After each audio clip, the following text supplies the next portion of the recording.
Dear everyone, welcome to our radio series, Finding Peace in Turmoil. This program is brought to you by the joint efforts of Meditation Master Minh Niem and the Meditation Psychotherapy communities, Mindful Living Land in several places. This radio series is streamed every week on YouTube and podcast on the only official channel, Minh Niem. Dear everyone, as of today, global COVID-19 cases have reached over 19 million with 700,000 deaths. One can't help shivering when hearing those numbers, let alone seeing them and having relatives among them. Presumably, on top of the difficulties caused by the pandemic, people have been suffering from the turmoils resulting from their reactions driven by their own self-defense and survival instincts. Antonio Guterres, Secretary General of the United Nations, has called for urgent action from governments to address another crisis, which is the mental health crisis caused by the pandemic. It includes grief at the loss of loved ones, anxiety at the loss of jobs, shock by lockdown rules, uncertainty for the future.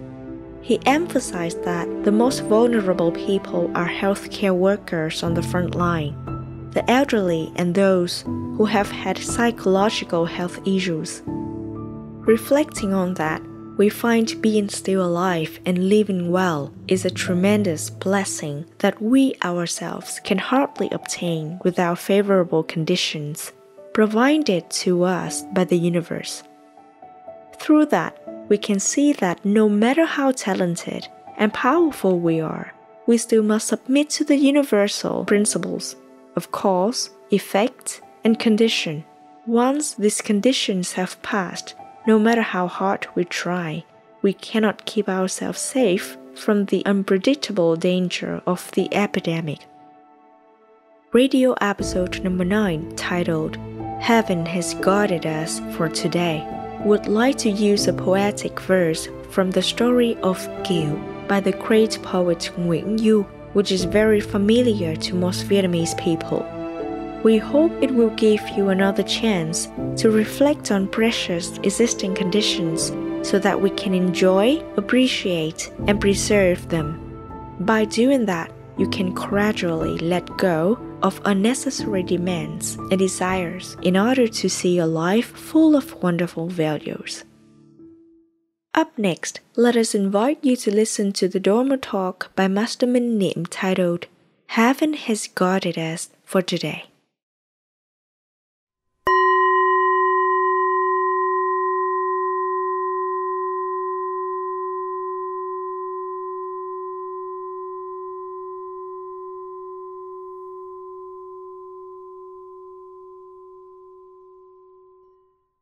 Dear listeners, may you be well, peaceful, and always living in mindfulness. Poet Huynh wrote in his epic national poem, The Tale of Kiều, the following two verses. Heaven has guarded us for today, dissipating the fog and unveiling the clouds. The ones who can fully understand the profound meaning of the above verses must have gone through many hardships. They must have navigated through much turmoil, returning to life from death. Those experiences make them realize that our lives do not belong to us. It doesn't matter how successful we are. We cannot protect life from the hands of death. While we are still here, still breathing, walking, laughing, that is a blessing, because death can rip up on us at any time, any second. Sometimes we might be late just by a few minutes. It could just be a minor mistake, a simple carelessness. Death can come looking for us. One thing we come to realization after having gone through many hardships is that life is very precious. As long as we are still living, nothing else matters. Even if there are difficulties ahead, even if we must suffer many losses, lose everything we have ever worked for. But as long as we are still here, still living, that is enough. We will have a chance to rebuild things in the future, even if it will never return to what it used to be. That is still okay. The second in line of importance after life is, of course, our health, our priceless treasure. We can say that we have never been more conscious about our health than now, right? During this pandemic, everyone is afraid of getting infected because we know that once we contracted the disease, then our chance of survival is not within our control. It depends on our luck. The corona pandemic is not the only disease that is harmful to our health. We have seen many young people die due to terminal cancer. Since we are the topic of health, let's talk about our mental health. Nowadays, there are many people who are suffering from depression, anxiety, personality disorder, schizophrenia, bipolar, etc. The key here is that most of these disorders are found more commonly in young people, young successful people who has a poor quality of life. Many are mentally ill. Once we fall into the state of depression, we tend to become a different person. We are prone to thinking only of the negatives. One of the symptoms of depression is that we feel hopelessness, loss of interest or pleasure in activities, work, relationships to the point of suicidal. Recently, the United Nations released its warning regarding the worldwide psychological effect following the corona pandemic. Even if the disease is contained, fear, worries, and panic, which can lead to depression, will continue to have detrimental impact on the people and society. The reason is that people have never anticipated such events. They are not only fearful for their lives, but for the lives of their loved ones. That is not to say they also worry about losing their jobs, being separated from their loved ones due to social distancing orders. The World Health Organization has called out for emergency plan to deal with the psychological effect from the pandemic. When our health and mental health is declining, then it doesn't matter what we accomplished, who we became, what we have. Those things cannot help us get out of the illness, either physically or mentally. They cannot help us become healthy again. Money, power, they cannot prevent us from getting sick and die. The next important aspect of our lives is our loved ones. We might not have noticed or paid too much attention to our family. But when we are on our sickbed, alone, then we recognize the importance of their presence. Most patients infected with coronavirus are alone at hospitals without their families. The loneliness is often worse than death. Imagine, one morning we wake up and all our loved ones are gone. Only us alone in this world. What would that be like? Can we continue to live happily? Would we still want to continue to chase after dreams and desires? I have been working as a psychotherapist for over 10 years. From my experience and my own opinion, as I contemplate about the nature of life, the three most important aspects and priceless treasures that we have are life, health, and family.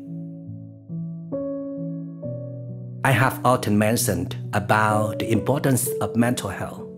Nowadays, our thoughts are so fragile and easily hurt. We rarely pay attention to our mind and find ways to nourish it.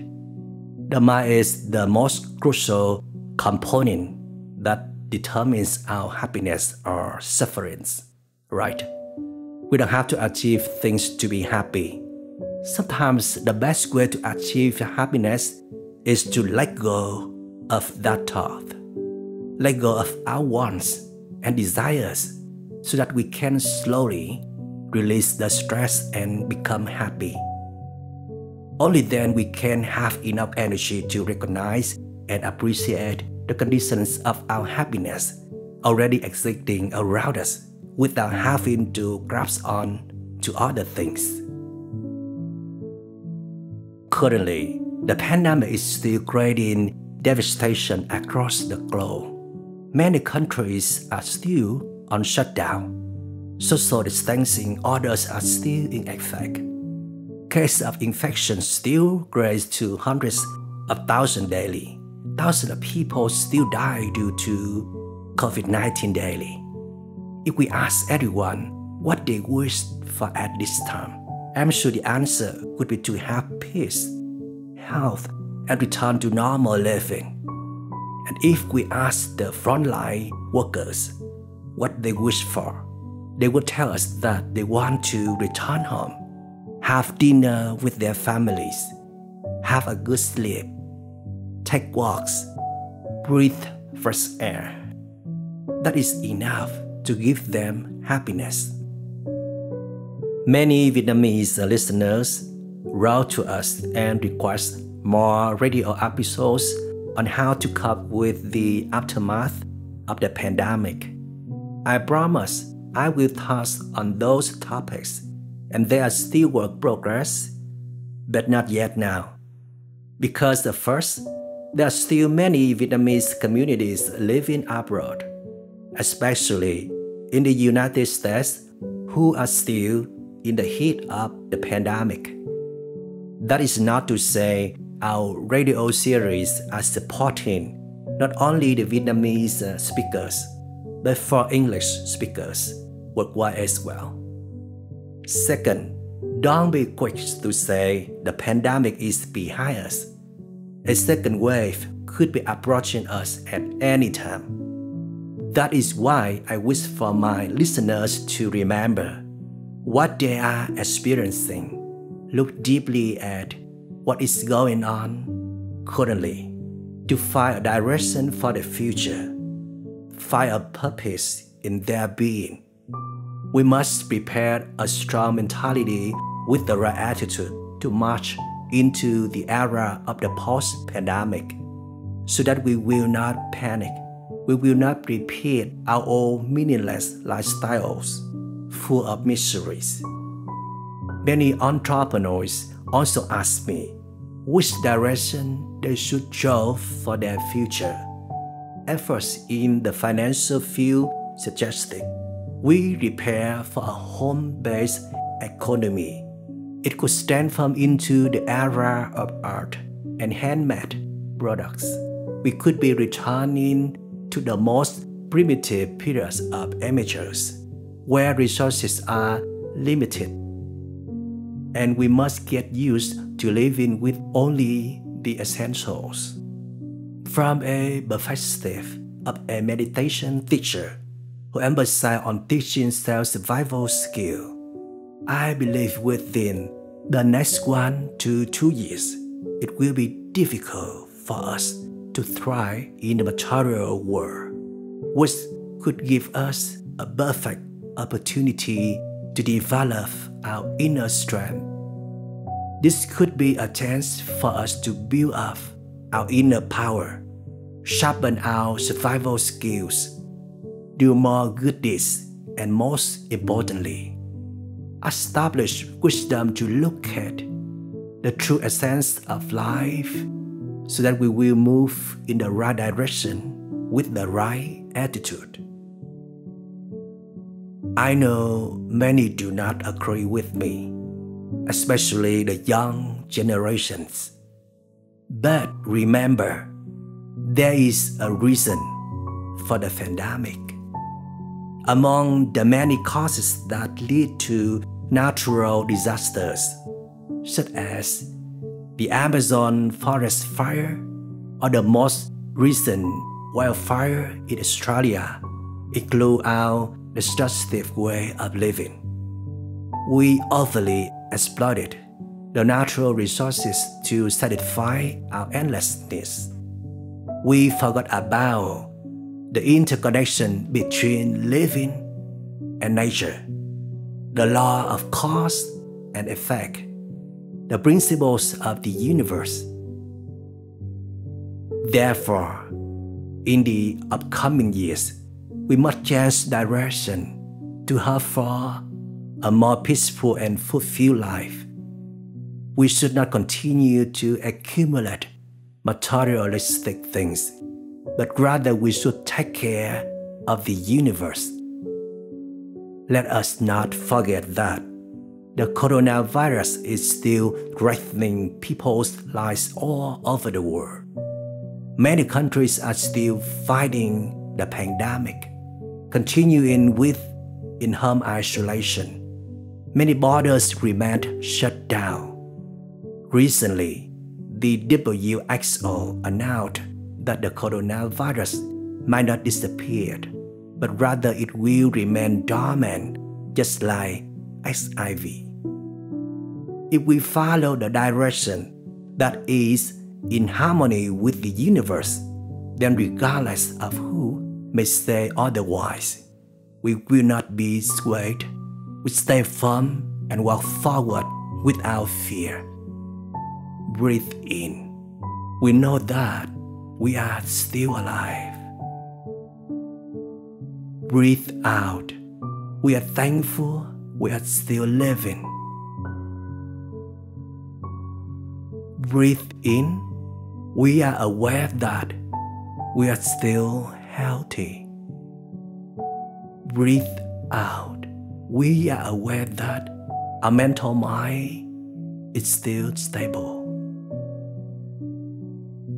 Breathe in. We know that our loved ones are still beside us. Breathe out. We are thankful for the long-lasting connections we still have with those around us. Breathe in. We know we still have the ability to rebuild, even if we have to start from the beginning. Breathe out. We don't have to worry about the future. We now acknowledge that our lives are given by the universe. Thus, we must make our living meaningful. Otherwise, the universe may take it back anytime. Maybe before, our goal is to work hard, save money, be able to retire early and enjoy our lives. But now, we have awakened to the true reality of impermanence. We know we are indebted to this universe, then change the purpose of our existence. Our objectives now should be to dedicate to make this life a better and happier place for anyone. Isn't that goal worth living for? We were used to old habits of acquiring and saving as much as possible to secure a stable lifestyle. But this pandemic taught us how wrongful our perception is. Even those with money and power still carry the risk of getting infected and die from the disease, right? We realize that the best antibodies to fight this disease is product from a healthy body and a healthy mind. While heaven has got us for today, dissipating the fog and unveiling the clouds, we should utilize the chance to establish a healthy living style, a meaningful and insightful life that benefits us and others. This morning, we wake up, we realize how fortunate we are, that we are still alive. Our loved ones are still here. Who knows if tomorrow we would still be as fortunate as today. We only have today. To be exact, we only have this moment. We promise to live with the mentality of lucky ones. We will make ourselves a cup of coffee, sit peacefully and watch the sunrise. As the sun rises, we are mindful that another day has come. We are connecting deeply with the love and protection of this universe. Don't worry too much about tomorrow, the future. Walk today with a steady, skilled pace. Then when given a favorable condition by the universe, we can expand and stretch our footsteps. We thank this miraculous universe for the conditions to meet and for the conditions to part, for when we have and when we lost, so tomorrow a new day can begin. Thank you, audience, for listening.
Dear everyone, in the previous episodes, you were told the stories by the healthcare practitioners who face death on a daily basis, or the suffering of relatives who grieve for the passing of their loved ones.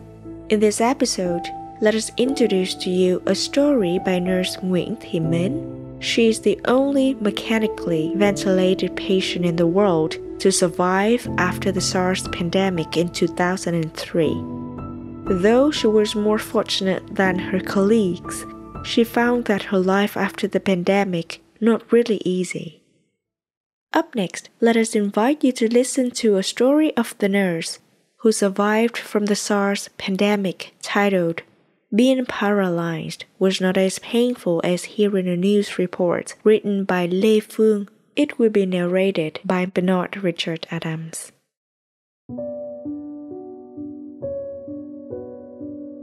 In 2003, on the Vietnamese Doctors' Day, February 27th, the SARS pandemic hit Vietnam. 17 years later, on this occasion, we were facing a SARS-related pandemic, which is COVID-19.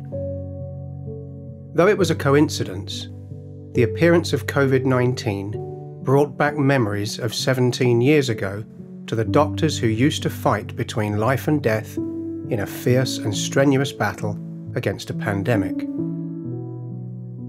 At the end of February, early in March 17 years ago, Phuong Mai Street was desolate, a nightmare to many people. There was a time when the whole street was completely empty as the residents evacuated for fear of an epidemic called SARS. Even now, when recalling the past stories, many people still shiver with a trembling voice. The Franco-Vietnamese hospital those days was no different from a jail. No one allowed in and no one allowed out. We had to go somewhere else due to anxiety and fear. Inside the hospital at that time, at some points, nearly half of the hospital staff were infected, but only the first doctors were seriously ill. They were Nurse Nguyen Thi Luong, Nguyen Thi Men, and Dr. Nguyen Te Phuong. 6 of them passed away. Only Nurse Nguyen Thi Men was fortunate enough to survive. With the efforts of the health sector, the pandemic was under control and fully eliminated after 45 days of its appearance in Vietnam. Yet the sacrifice of 6 medical workers was truly a huge loss. To pay tribute to the heroes and heroines who sacrificed their lives in the battle against the pandemic for people's lives, a temple was built on the hospital campus. Nurse Nguyen Thi Men is now over 60. She is one of the initial victims of SARS 2003 and the only ventilated survivor, not just in Vietnam, but in the world.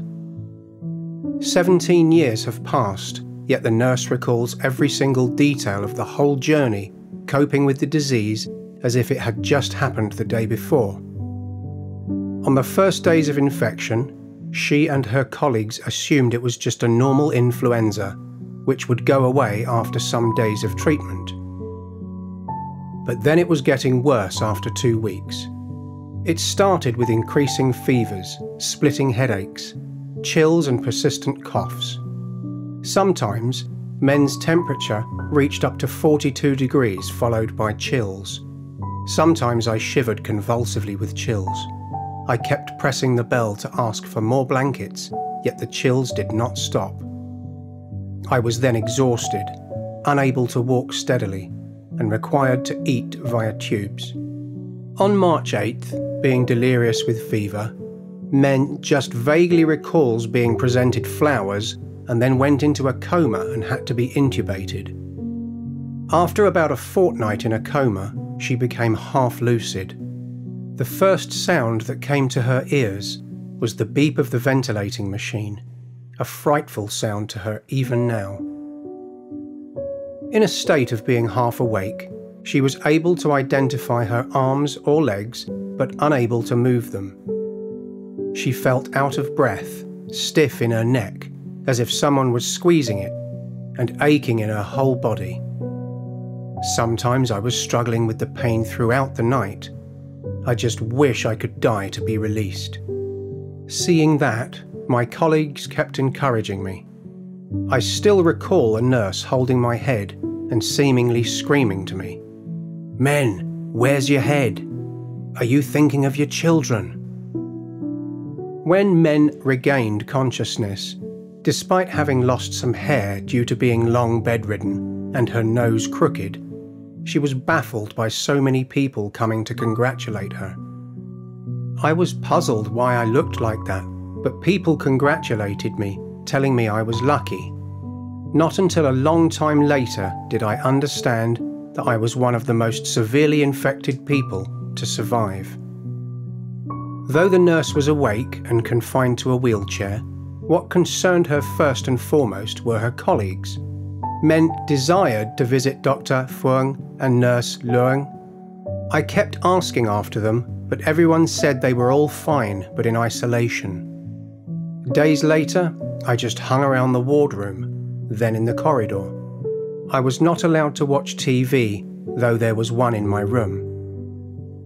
Noticing my boredom, a nurse wheeled me into the room and turned the TV on. The first news on was the special report about the pandemic. There had been 4 deaths. Those familiar names were of my colleagues who I insisted on seeing. Even though SARS was 17 years, those words in the news still echo in the ears of the nurse whenever she recalls the story.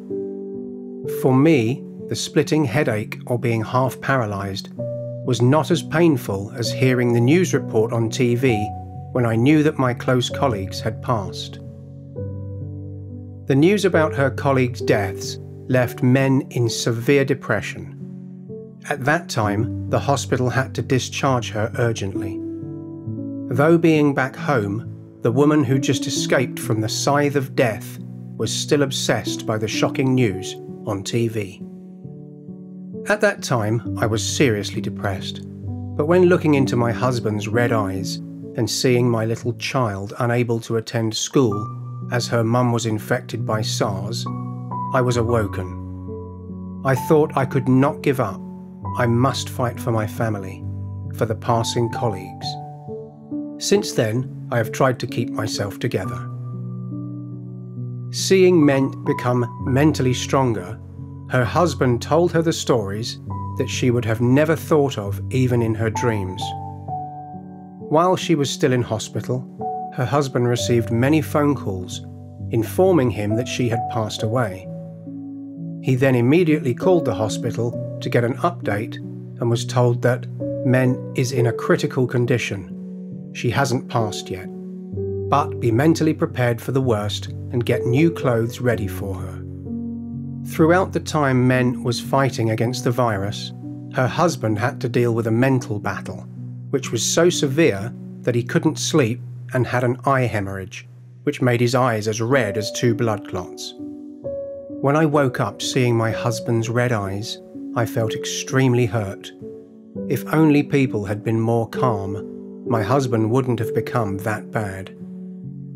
45 days later, Vietnam officially declared success in controlling the SARS epidemic, and people's lives gradually returned to normal. As for Men, she did not want to be disabled for the rest of her life. She persisted in getting Eastern and Western medical treatment.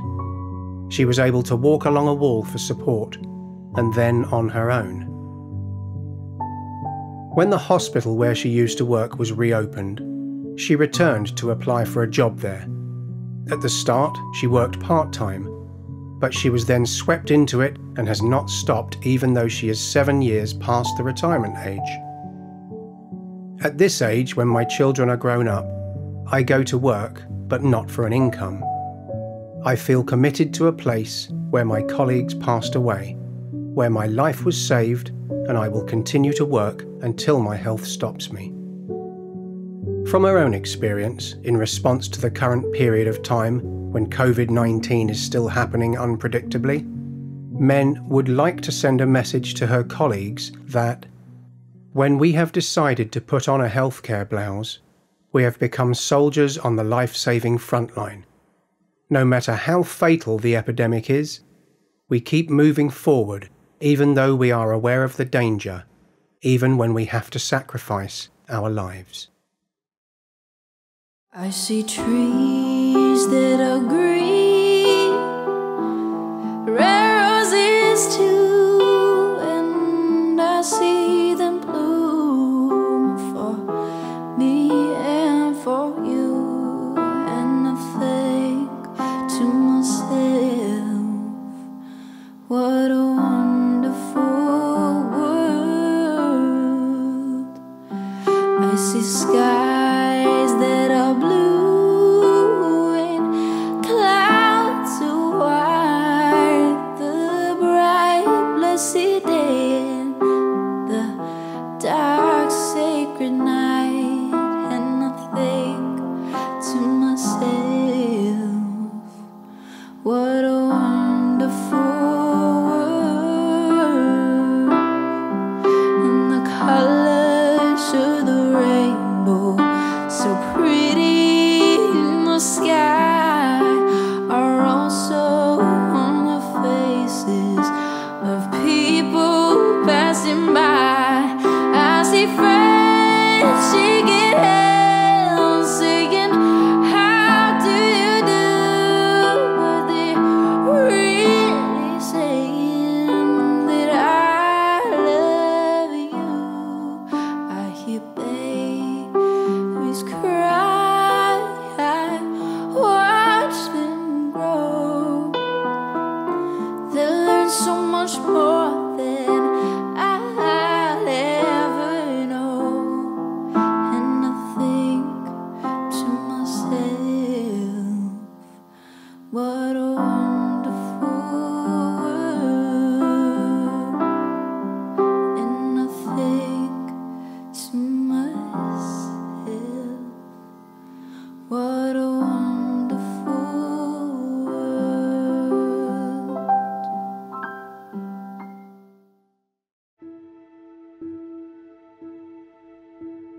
We have been complaining that the developed economy has turned humans into robots, living without benevolence for one another.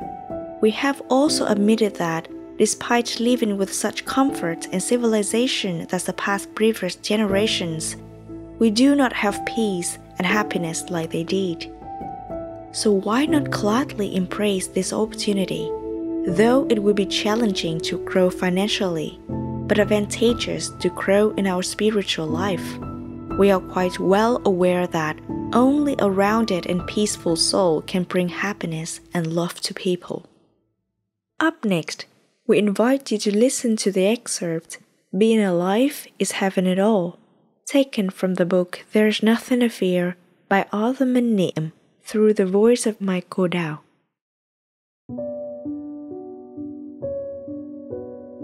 This morning, as we wake up, we find that we're still alive, and those we love are still beside us. There is no greater happiness, because we know that there were times when it seemed we would have to part forever, and our loved ones might no longer be present in this world. There are some unfavorable conditions so tough that they cannot be overcome just with human strength. We must also rely on the merit of our ancestors and the protection and mercy of the universe. The great Vietnamese poet Huynh also expressed this sentiment with 2 verses. Heaven has guarded us for today, dissipating the fog and unveiling the clouds. Right now, there are over 19 million people in the world suffering due to the virus, and over 700,000 have not survived. Every one of them wanted to be safe, to return home and be united with their loved ones, to step outside and enjoy the fresh air. What about us? Can we see that being able to walk on our 2 feet, watch the sunrise while sitting in stillness, and talk to our loved ones is a special occurrence? Can we see that we are so fortunate and happy? Don't we want to maintain that feeling of happiness for the long term? However, in reality, we've already forgotten this, haven't we? we're preoccupied with many other important matters as if nothing ever happened, or the pandemic has completely subsided. Now we only think about how to revive the economy, or even to achieve greater goals than before. We insist on these achievements to sustain and make us happy. But we must have forgotten. It is still happening right in front of us, and yet we have quickly forgotten. The latest corona pandemic has shown us that no matter how wealthy, powerful, or famous we might be, we are all at risk of infection and death. Everyone is in the same boat. The only difference would be that whoever has a strong immune system will be able to escape death. We have said that health is man's most valuable asset, and many times we have promised ourselves that after this event we will give our life an overhaul, in which we spend more time to take care of ourselves, our soul, and our relationships with others. However, the moments of reflection and looking back at the overall picture of our life and reality pass by so quickly. We have again fallen into oblivion, absorbed in our desires and other matters of interest. And we've once again returned to the old role, in the old story, although deep down we are very much afraid and fed up with it. We almost have no choice, as if there were only one way to live, which is to rush out and seize the opportunity to advance a so-called career. One's life career is merely understood as in who is more wealthy and more successful, and not as life experience, wisdom, or the love that one has for their fellows and other creatures, as our ancestors used to possess. Recently, the United Nations has warned there is a risk that the corona pandemic could trigger a mental health crisis on a global scale. Even when the pandemic is under control, the anxiety and suffering that can lead to depression will continue to affect people and the community. It is because people have to suffer from great fears, such as they or their relatives may become infected or die from the virus, or be separated from the family and forced to obey quarantine orders. Therefore, the World Health Organization is urging the international community to take urgent action to address the psychological problems caused by the pandemic. Having good health and a peaceful mind is the most precious thing in the world, especially at this time. And perhaps we have both, yet we are still not satisfied. Of course, we also need to make a living and continue developing the economy. But please do not forget that the current pandemic, or the most recent natural disasters, such as the terrible wildfires in the Amazon or Australia, were caused by our improper lifestyle. We have overexploited natural resources to provide for our endless greed. However, we have forgotten that we are always under close interdependence with the environment and the law of cause and effect, which is the essential operating principle of all things in the universe. So now we not only have to worry about reviving the economy, but also find a different direction which is in harmony with the universe and assures a comfortable and adequate life. If we eat to live, then we do not need too much. But if we live to eat, then it is true that even if we try to make money our whole life, we will not be satisfied. In reality, we do not even enjoy our so-called career. Even though we wish to revive the economy to how it was before, it is now impossible. Economists and global trend forecasters think that we have to be prepared for working from home, and that could flourish and grow into an arts and crafts century. That means we may return to a more amateur age.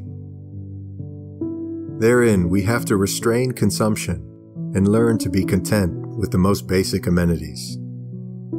Moreover, this virus will impact the culture and play a deciding role in the establishment of a new and totally different world.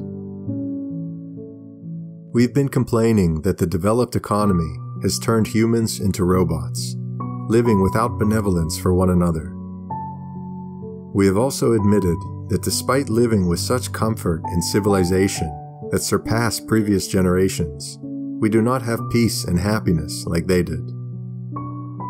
So why not gladly embrace this opportunity?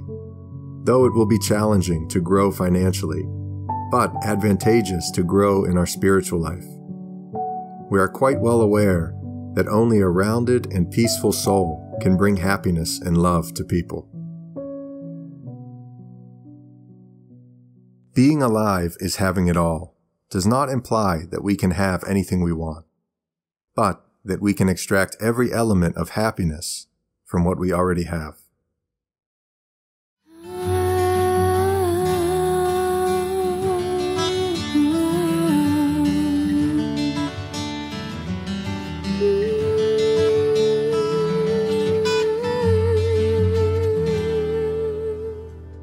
There's a place in your heart, and I know that it is love. And this place could be much brighter than tomorrow. And if you really try, you'll find there's no need to cry. In this place, you feel there's no hurt or sorrow. There are ways to get there if you care enough for the living. Make a little space, make a better place. Heal the world, make it a better place for you and for me and the anti-human race. There are people dying. If you care enough for the living, make it a better place for you and for me.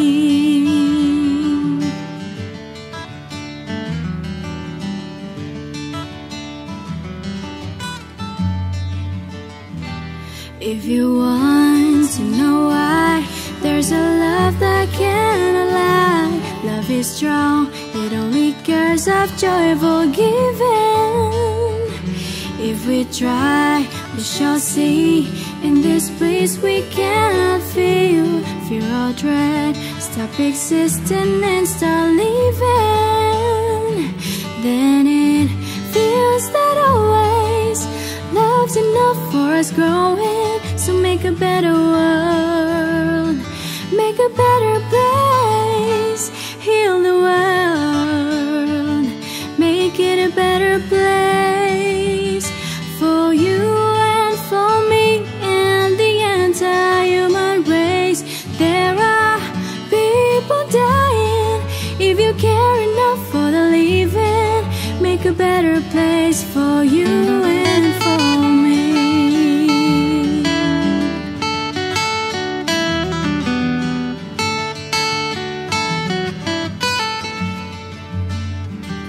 There are people dying.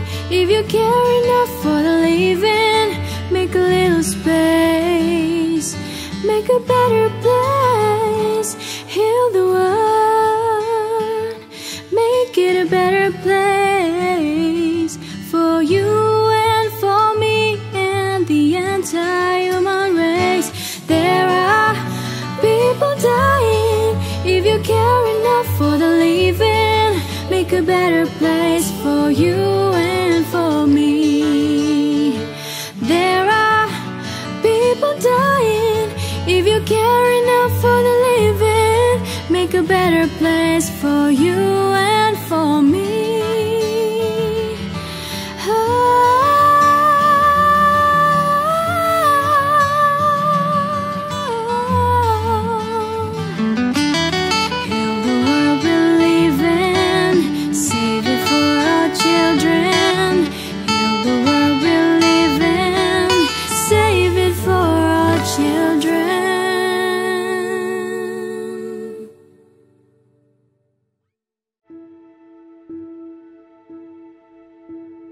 Dear everyone, in this turbulent world, hardly can anyone ensure one's own health or life, not to mention possessions or power.